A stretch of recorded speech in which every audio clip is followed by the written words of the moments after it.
చెప్పి దీన్నంతా కూడా గ్లోబల్స్ ప్రచారంగా చేసి మా వ్యక్తిత్వ హననాన్ని చేపట్టే విధంగా ఈ పత్రికలు మీడియా చేస్తా ఉన్నాయి. తప్పకుండా వీళ్ళ మీద గతంలోనే మేము చర్యలు తీసుకున్నాం. చిత్తూరు కోర్టులో ఒక మీడియా సంస్థ మీద 50 కోట్లకు, ఈనాడు ఈటీవీ మీద 50 కోట్లకు నష్టపరిహారానికి కూడా, పరువు నష్టపరిహారానికి కూడా వేసాం. మళ్ళా దీని మీద కూడా వేయడం జరుగుతుందని కూడా తెలియజేస్తా ఉన్నాను. మరి ఆయన తానా అంటే ఉప ముఖ్యమంత్రి గారు పవన్ కళ్యాణ్ గారు తందానా అంటాడు. అప్పుడే ఏదో జరిగిపోయింది, మొత్తం దోచేశారు, దీని మీద ఎంక్వైరీ చేస్తా ఉన్నాం, తగిన చర్యలు తీసుకుంటామని చెప్పాడు. ఇదే పెద్ద మనిషి ఎన్నికల ముందే చెప్పాడు 40,000 కోట్లు ఇసుకలో దందా చేశాడు పెద్దిరెడ్డి, 40,000 కోట్లు దోచేశాడని చెప్పారు. మరి ₹1 తినింటే ₹1 దోచేస్తుంటే ఎందుకు కానీ యాక్షన్ తీసుకోలేదని అడుగుతా ఉన్నాను. ఏ విధమైన యాక్షన్ తీసుకోకుండా మా ఫైల్స్ చూస్తే తెలుస్తారు మీకు ఏం రాశాను నేను అని చెప్పి. మరి ఆ విధంగా రాసినాను కాబట్టి ఈరోజు నన్ను ఏది ఎదిరించలేకుండా దాని గురించి మాట్లాడడం లేదు. ఇదే పెద్ద మనిషి ఆ రోజు ఎన్నికల్లోనే నేను రెడ్ శాండిల్ అంతా కూడా ఎక్స్పోర్ట్ చేశాను, ఆయన చేసిందంతా కూడా నేపాల్లో పట్టుబడి ఉంది, దాని మీద మేము అధికారంలోకి వస్తానే చర్యలు తీసుకుంటానని చెప్పాడు ఇదే పవన్ కళ్యాణ్ గారు. మరి నువ్వు ఫారెస్ట్ మంత్రి అయ్యావు, ఉప ముఖ్యమంత్రి అయ్యావు, మరి నేపాల్కి పోయి ఎందుకు గాను అక్కడ ఉన్న రెడ్ శాండిల్ తెచ్చి నేను చేస్తుంటే నా మీద ఎందుకు యాక్షన్ తీసుకోలేదని అడుగుతా ఉన్నాను. ఏది కూడా లేకుండా ఒక వ్యక్తిత్వ హననాన్ని చేపట్టే విధంగా ఈ ప్రభుత్వంలో ఉన్న పెద్ద మనుషులందరూ కూడా పనిచేస్తా ఉన్నారు. ఈ రాష్ట్ర ప్రజలందరూ కూడా గమనించాలని నేను కోరుతా ఉన్నాను. మీ అందరికీ తెలుసు, మదనపల్లిలో ఏదో జరిగిపోయిందని చెప్పి చంద్రబాబు ఆ రోజు ఆయనకంతా కూడా డైవర్షన్ పాలిటిక్స్, ఇక్కడ చిన్నది వాళ్ళకు వ్యతిరేకంగా వస్తే మమ్మల్ని అందరినీ ఇంకా వ్యతిరేకంగా చూపించే పరిస్థితి. ఆ విధంగా ఆ రోజు ఒక డీజీపీ గారిని, సీసీఎల్ఏ కమిషనర్ను, మా సిఐడికి సంబంధించిన అడిషనల్ డీజీపీని ముగ్గురిని కూడా ఆయన హెలికాప్టర్ ఇచ్చి మదనపల్లిలో ప్రపంచమంతా పడిపోయిందని చెప్పి అక్కడికి పంపించి మొత్తం కూడా చేశారు. మరి ఈరోజు 9 నెలలు అవుతా ఉంది. మేమేదైనా తప్పు చేస్తుంటే ఎందుకు కానీ మీరు యాక్షన్ తీసుకోలేదని అడుగుతా ఉన్నాను.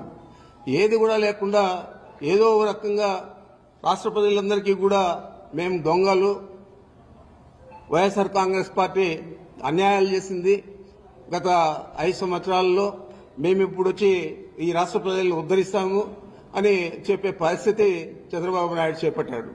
నేను ఒకటే అడుగుతా ఉన్నాను, అయ్యా నువ్వు అన్ని హామీలు ఇచ్చావు, అబద్దం మీద అబద్దం చెప్పావు, అబద్దం చెప్పకుండా చెప్పావు, మరి ఇన్ని సూపర్ 6 అన్నావు, సూపర్ 7 అన్నావు, మరి నిన్నటి పరిస్థితి ఏంది అని అడుగుతా ఉన్నాను.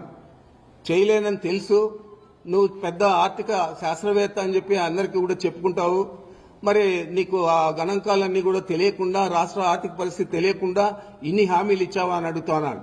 ఇన్ని హామీలు ఇచ్చి ఈరోజు ఆయన నేను చేయలేనని చెప్తా ఉన్నాడంటే ఎంత నిస్సిగ్గుగా అబద్దాలు చెప్పి అధికారంలోకి వచ్చి ఈరోజు రాష్ట్ర ప్రజలను మోసం చేసావో ఒకసారి ఆలోచన చేయని చెప్పి అడుగుతా ఉన్నాను.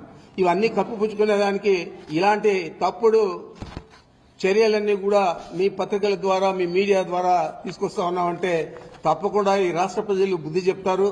ఈ మీడియాకు, ఈ పచ్చ పత్రికలకు, అదేవిధంగా నీకు అని కూడా చంద్రబాబు నాయుడికి ప్రత్యేకంగా నేను తెలియజేస్తా ఉన్నాను. ఇంకేమన్నా ఉంటే చెప్పండి. ఎంతమంది పోయినా ఎప్పుడు మొదలైంది పార్టీ? ఆయన ఎంపీగా, మా నాయకుడు జగన్మోహన్ రెడ్డి గారి ఎంపీగా, వాళ్ళ తల్లి ఎమ్మెల్యేగా, ఇద్దరితో ఈ వైఎస్ఆర్ కాంగ్రెస్ పార్టీ పుట్టింది. మరి ఎంతమంది పోయినా, ఎంతమంది వచ్చినా తిరిగి అధికారంలోకి జగన్మోహన్ రెడ్డి గారు రావడం ఖాయం. తప్పకుండా ఇప్పటికంటే ఎక్కువ మెజారిటీతో అన్ని రాష్ట్రంలో అన్ని జిల్లాల్లో కూడా మెజారిటీ సాధించడం ఖాయం. ఈరోజు ప్రజలందరూ మనం చూస్తా ఉన్నాం, ఎన్ని హామీలు ఇచ్చారు, ఏదైనా చేశారా? ఏదో అరాకొరా ఇచ్చే పెన్షన్లలో కూడా ప్రతి నెల కూడా కొన్ని తీసేస్తా ఉన్నారు. ఇప్పటికే 3 లక్షల చిల్లర తీసేశారు. మరి ఇలాంటి ప్రభుత్వం మనం ఎప్పుడు కూడా గతంలో చూడలేదు. 2014లో చెప్పిన అబద్దం చెప్పకుండా చెప్పి అధికారంలోకి వచ్చాడు. మరి మేమంతా కూడా అనుకున్నాము ఈయన అబద్దాలు చెప్తాడు, ఈయన మాటకు విలువ, వ్యక్తిత్వానికి మాటకు విలువ ఉండదు, ఈ రాష్ట్ర ప్రజలు ఆయన మాటలు నమ్మరు అని అనుకున్నాము. కానీ రాష్ట్ర ప్రజలందరూ నమ్మి 2019లో మళ్ళా ఒకసారి ఆయనకు అధికారం ఇచ్చారు. మరి ఈరోజు రాష్ట్ర ప్రజలే కాదు, ఈ రాష్ట్రం కూడా ఆర్థికంగా చాలా వెనుకబడైపోయే పరిస్థితి ఉంది. మరి దీన్ని రాష్ట్ర ప్రజలు గమనించాలా, రాబోయే రోజుల్లో ఆయన చేసిన తప్పు చేయకుండా సరిదిద్దుకోవాలని చెప్పి మీ ద్వారా కోరుతా ఉన్నాను. జగన్మోహన్ రెడ్డి గారు ఇచ్చిన పథకాలన్నీ కూడా చెప్పినవన్నీ కూడా పూర్తి స్థాయిలో చేశారనేది మీ అందరికీ మా అందరికీ కూడా తెలుసు. ఆయన ఒక క్యాలెండర్ డేట్లు ఇచ్చి పలానా రోజు పలానా పథకాన్ని అమలు చేస్తామని చెప్పి ఇచ్చి ఆ విధంగానే అమలు చేశారు. మీకంతా తెలుసు, 2 సంవత్సరాలు చాలా ఇబ్బందుల్లో ఈ రాష్ట్రం కాదు, భారతదేశం కాదు, యావత్ ప్రపంచం అంతా కూడా కరోనాతో బాధపడే సమయంలో కూడా ఆయన చెప్పిన మాట ప్రకారం, ఇచ్చిన తారీఖు ప్రకారం అన్ని పథకాలు కూడా అమలు చేసిన ఘనత జగన్మోహన్ రెడ్డి గారిది. మరి అలాంటి వ్యక్తిత్వము, అలాంటి మానవీయ విలువలు చంద్రబాబుకు ఉన్నాయని నేను అడుగుతా ఉన్నాను.